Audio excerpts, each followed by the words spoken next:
Um mamífero imponente, nativo do continente africano, pode desaparecer da face da Terra. A população de girafas diminuiu 40% nos últimos 30 anos. Existem agora menos de 70 mil indivíduos adultos na natureza, o que é considerado pouco para os biólogos. Bela e dócil, a girafa desperta a curiosidade e simpatia dos apaixonados pela vida silvestre. É o mamífero mais alto do planeta, chegando a medir até 6 metros de altura e pesar cerca de 1,5 toneladas. Tem pescoço longo, língua comprida de cor roxa azulada, pequenos chifres no topo da cabeça e corpo de coloração amarela com manchas marrons. Um novo estudo internacional alerta para as graves ameaças causadas pelas ações humanas, que podem levar este mamífero à extinção. Um dos autores da pesquisa, realizada em Tangiri, na Tanzânia, é o biólogo norte-americano Derek Lee.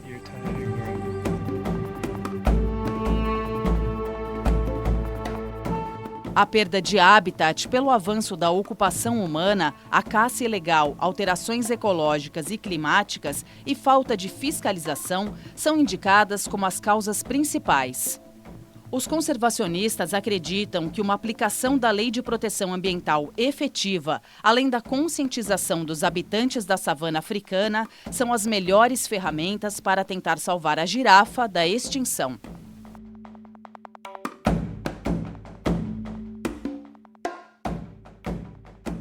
Está no ar o Repórter Eco, com informações sobre agricultura familiar, Mata Atlântica e o trabalho recente de um famoso documentarista francês. Você é o nosso convidado especial.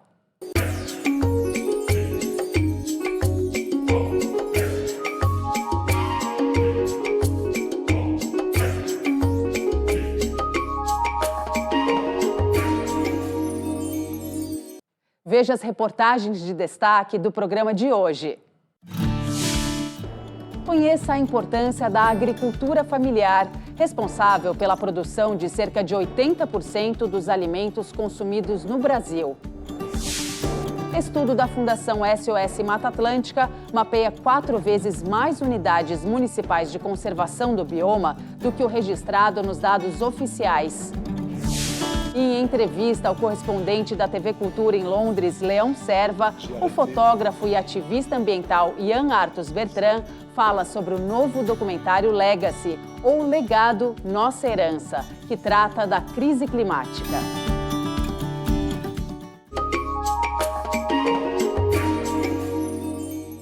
A agricultura familiar responde por cerca de 80% dos alimentos produzidos no Brasil.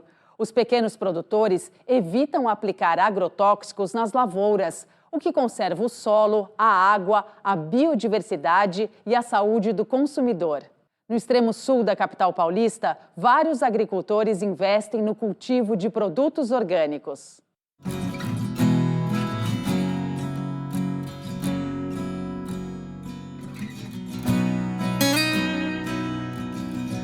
Remanescentes de Mata Atlântica e rios de água limpa, como o Capivari e o Monos. As imagens surpreendem quem não conhece bem a capital paulista. No extremo sul do território estão fragmentos da floresta nativa que fazem parte do Cinturão Verde da região metropolitana, reconhecido como Reserva da Biosfera. Essas áreas fornecem serviços ambientais essenciais, ajudam a controlar a temperatura, protegem nascentes produtoras de água, barram tempestades. Também são fontes de lazer e garantem espaço para a agricultura familiar. Mais de 450 famílias produzem alimentos aqui.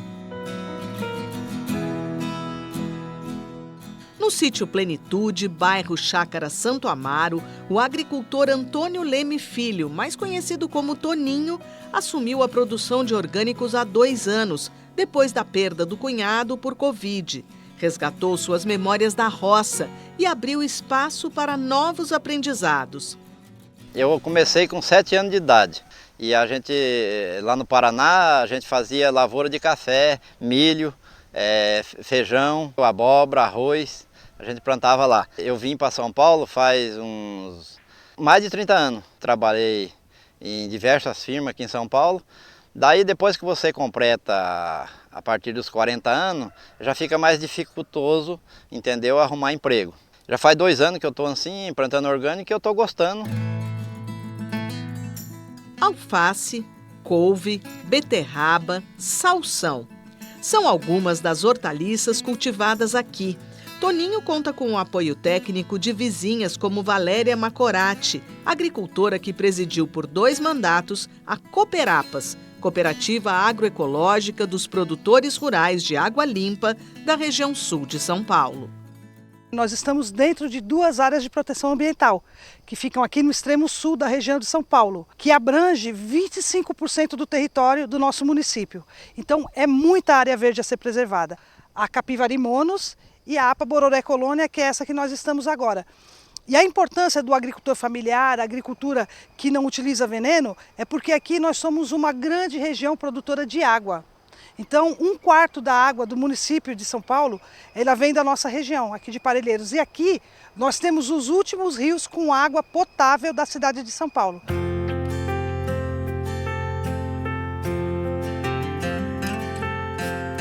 Valéria explica para Toninho a importância de preparar os canteiros num formato diferente deste aqui.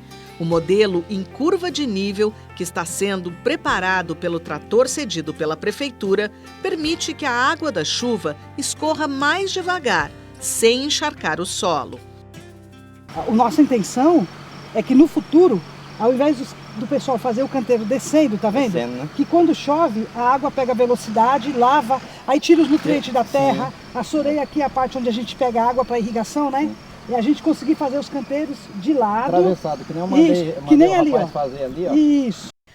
A ONU, Organização das Nações Unidas, dedica a década que vai até 2028 à agricultura familiar para chamar atenção para a importância dela. Além de manter trabalho e renda no campo, ajuda a conservar os ambientes naturais. Aqui no Brasil, quase 80% das propriedades que produzem os alimentos que chegam à nossa mesa são comandadas pelas famílias. O governo federal está tentando incentivar esse tipo de agricultura através do lançamento de várias medidas, entre elas a redução de juros para os financiamentos. Não tem nada aqui em São Paulo para isso. Por quê? Os bancos aqui da nossa cidade, eles não entendem o que é agroecológico, eles não entendem o que é agricultura familiar. Pela primeira vez na história vai ter um escritório do MDA, né, que é o Ministério do Desenvolvimento Agrário, aqui na cidade de São Paulo. Então nós estamos nessa conversa para saber realmente se agora realmente a agricultura na nossa cidade ela vai acontecer. Então vocês estão com esperança? Muita esperança. O orgânico ele não destrói, né? O convencional você usa agrotóxico, mata os nutrientes da terra, mata os animais, ela contamina a água, entendeu? É isso aí que eu aprendi. Eu recomendo para todo mundo que puder plantar orgânico, plante orgânico, que é mais saudável. Dá para a gente trabalhar a terra, dá para a gente trabalhar a educação, dá para a gente trabalhar o turismo, dá para você mostrar para o agricultor, principalmente o pequeno agricultor, de que ele trabalhando de uma forma diferente, ele consegue trabalhar menos e ter uma renda melhor. Ele pode trabalhar preservando. E agora aqui também teve um projeto que é o PSA, o Pagamento por Serviços Ambientais. Nós somos produtores de água. Parelheiros é a Amazônia de São Paulo. Então, vamos prestar atenção com o que nós estamos fazendo com a nossa Amazônia, as duas.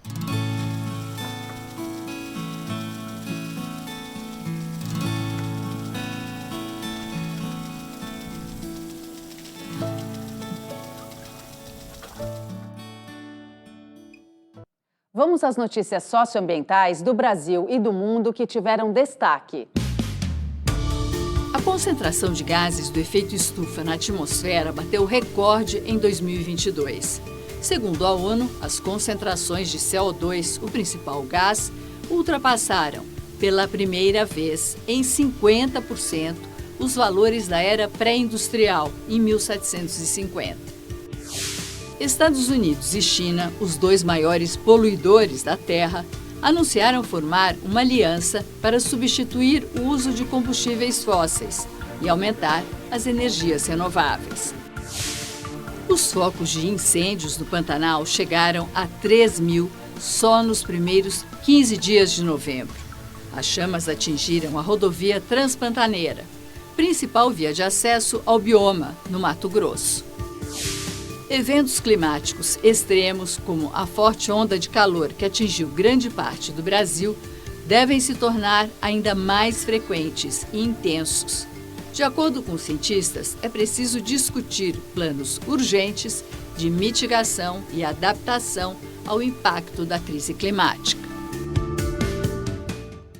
Logo mais, aqui no Repórter Eco, a Mata Atlântica preservada. Estudo revela a existência de mais de 1.500 unidades de conservação municipais do bioma.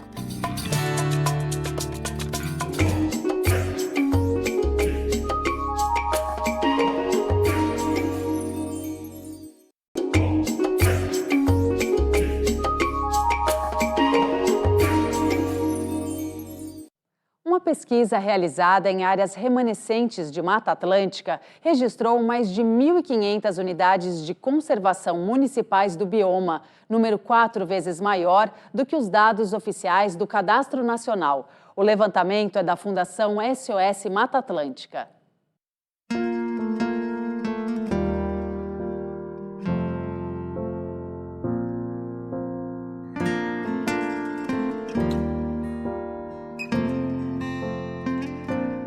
Abrigar inúmeras espécies de animais e plantas, proteger nascentes e outros cursos d'água, promover relações entre pessoas e natureza. São muitas as funções das unidades de conservação no Brasil.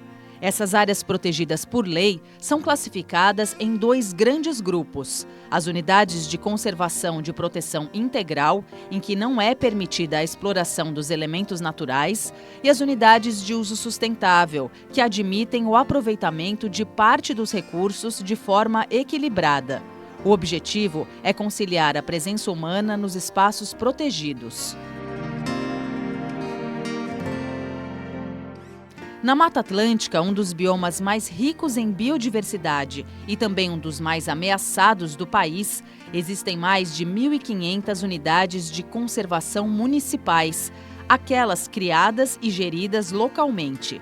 É o que mostrou um levantamento feito pela Fundação SOS Mata Atlântica. Muita gente deve conhecer, por exemplo, os grandes parques nacionais e tem essa ideia como um símbolo de unidade de conservação, mas na legislação ambiental todas as esferas de gestão podem criar suas unidades de conservação e têm essa responsabilidade para a proteção da natureza e da biodiversidade, mas as unidades de conservação municipais são as menos conhecidas. Essas áreas de proteção estão distribuídas por 710 municípios do bioma e representam uma área de 5.200.000 hectares. Apenas cerca de 10% do território da Mata Atlântica é protegida por alguma categoria de unidade de conservação. Mas quando a gente adiciona essas unidades de conservação municipais que o estudo encontrou, a gente pode ter um acréscimo de até 5 milhões de hectares protegidos e isso representaria um salto de 10% para 13%. Pode parecer pouco, mas para o caso da Mata Atlântica, como ela é muito fragmentada, essas unidades de conservação que protegem paisagens locais são extremamente importantes para a conservação do bioma. Rio de Janeiro, Paraná e Minas Gerais concentram a maior quantidade de unidades de conservação municipais do país. Isso porque esses estados foram pioneiros em regulamentar a distribuição do ICMS ecológico, tributo que segue critérios ambientais. Existem formas de incentivar a criação de áreas protegidas e a conservação da biodiversidade por meios econômicos, inclusive incentivos tributários, e aí, como foi o caso nesses 3 estados. Já o estado de São Paulo não ocupa uma posição tão boa na lista, mas tem áreas importantes, como o Refúgio de Vida Silvestre Anhanguera, a maior unidade de conservação de proteção integral de todo o município, criada sobretudo para a conservação de fauna. E ainda assim, os municípios do estado de São Paulo concentram um número importante de unidades de conservação municipais. Aqui na capital, por exemplo, várias unidades de conservação foram criadas como compensação ambiental de obras. Então você tem vários parques naturais municipais e áreas de proteção ambiental que protegem hoje remanescentes importantes de Mata Atlântica e também áreas de mananciais. Outro dado do estudo revelou 4 vezes mais áreas protegidas nos municípios do que as registradas no Cadastro Nacional de Unidades de Conservação, o CNUC. Apesar da boa notícia, é preciso entender as dificuldades na utilização do Sistema Oficial de Dados. O levantamento vai ajudar a mapear também outras falhas. De acordo com a legislação, as unidades de conservação devem ter pelo menos um conselho gestor e plano de manejo específico, mas na prática isso não acontece. Se a gente olha no conjunto das unidades de conservação municipais que foram encontrados nesse estudo, apenas cerca de 15% disponibilizam essas informações que elas possuem conselho gestor e possuem plano de manejo. E quando a gente olha dados de desmatamento da Mata Atlântica, por exemplo, que ainda é uma ameaça no bioma, a grande maioria do desmatamento acontece em áreas particulares que não estão protegidas. Então, dentro de unidades de conservação, o desmatamento se concentra em menos de 5% delas. É um número bastante baixo que mostra que essa estratégia é importante para a conservação da biodiversidade, mas ainda falta muito para a gente chegar numa condição mais adequada de implementação e de cobertura também territorial dessas unidades. Cuidar das áreas verdes que já existem. Implementar novos espaços onde a natureza e as pessoas possam prosperar. Estabelecer estratégias de preservação é garantir o equilíbrio de todos os biomas. Para isso precisa se pensar numa diversificação muito grande de mecanismos financeiros, não dá para depender só do orçamento público e também da população para que ela consiga entender a relevância desses espaços, se aproximar e também se inspirar para estar junto de organizações ambientalistas nessa causa de defender a Mata Atlântica.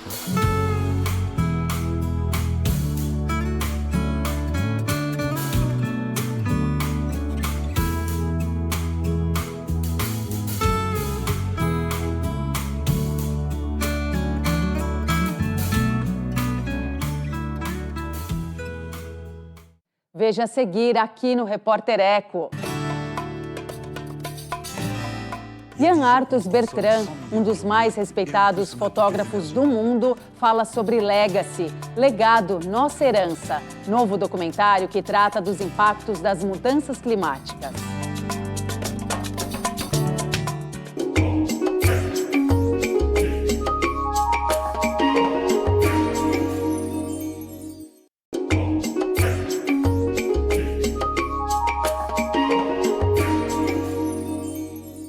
O famoso fotógrafo, documentarista e ativista ambiental francês Jean Arthus Bertrand lançou mais um filme de grande impacto e importância para todos. Legacy, ou Legado, Nossa Herança, trata da crise climática e da indiferença da humanidade diante do aquecimento global. Bertrand foi entrevistado por Leão Serva, correspondente da TV Cultura em Londres, Inglaterra.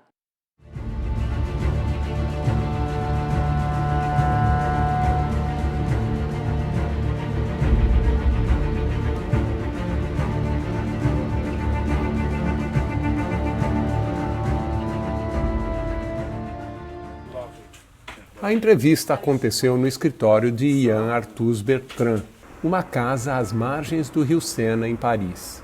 O trabalho do conceituado fotógrafo, documentarista e ativista ambiental francês guarda registros de mais de 5 décadas. Um dos pioneiros da fotografia aérea, captava imagens a bordo de balões, helicóptero ou pequenos aviões. A sensibilidade é a marca registrada do artista, que viajou por 130 países para publicar o livro A Terra Vista do Céu. Como documentarista, lançou os filmes Terra, Mulher, entre outros. No documentário Human, Ian constrói um mosaico com 2.000 vidas pelo planeta, para refletir sobre a essência humana. ففي شيئين أبي أقولهم لكم، and don't forget who you are and always smile, because smiling is the only language that everyone understands.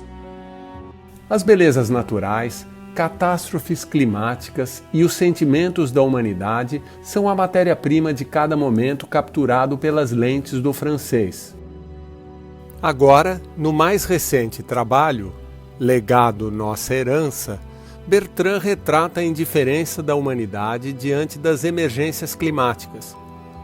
O documentário está disponível na plataforma Aquarius. O senhor ainda voa e fotografa?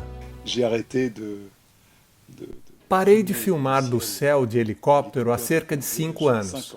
Agora, com drones, não precisamos mais pegar um helicóptero. É muito mais barato, é muito mais cômodo e até parei de voar. Eu não viajo mais. Portanto, acho que Greta Thunberg me convenceu a parar de voar.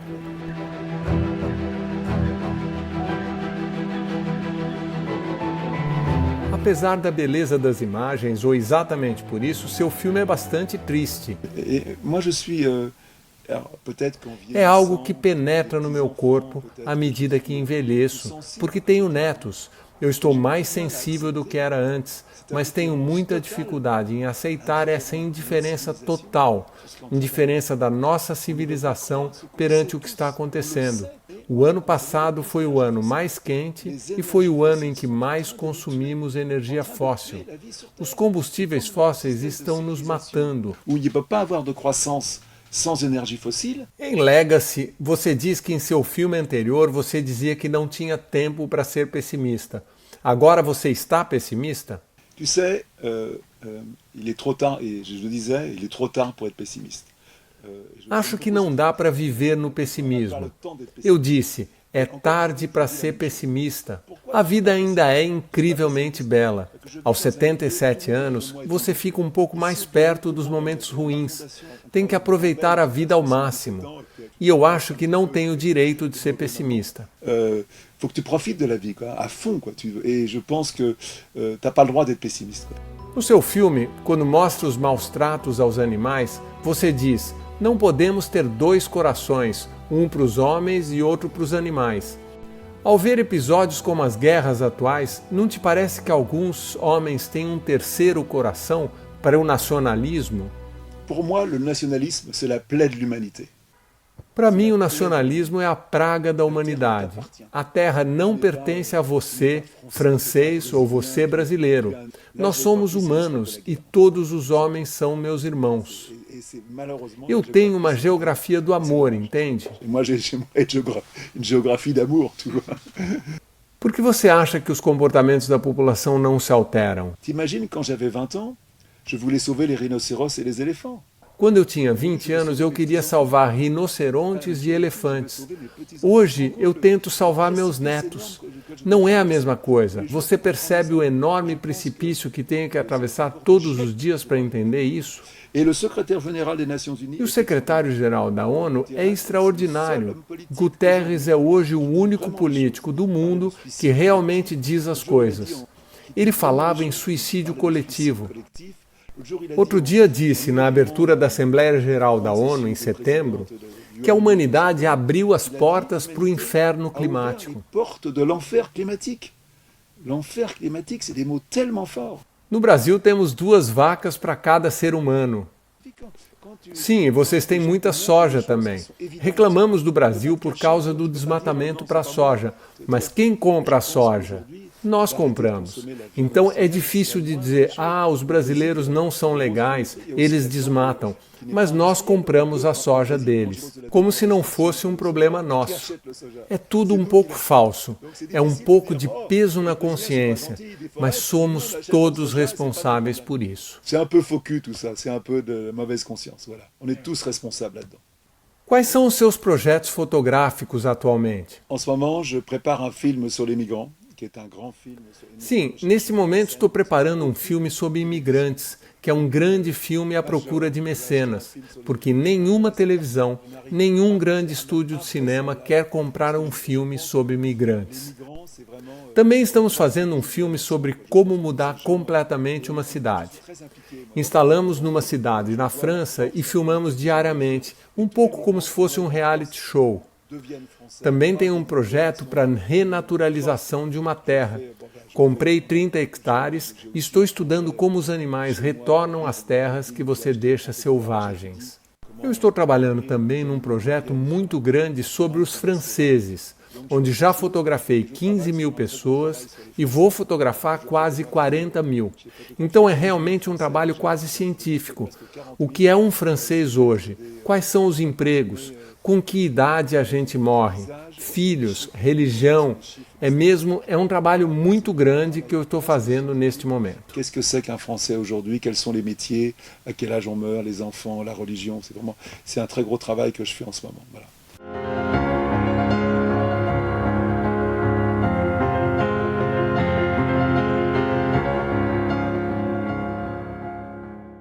E termina aqui o Repórter Eco de hoje. No próximo programa tem mais projetos, ações e pesquisas por um mundo melhor para todos nós. Até lá!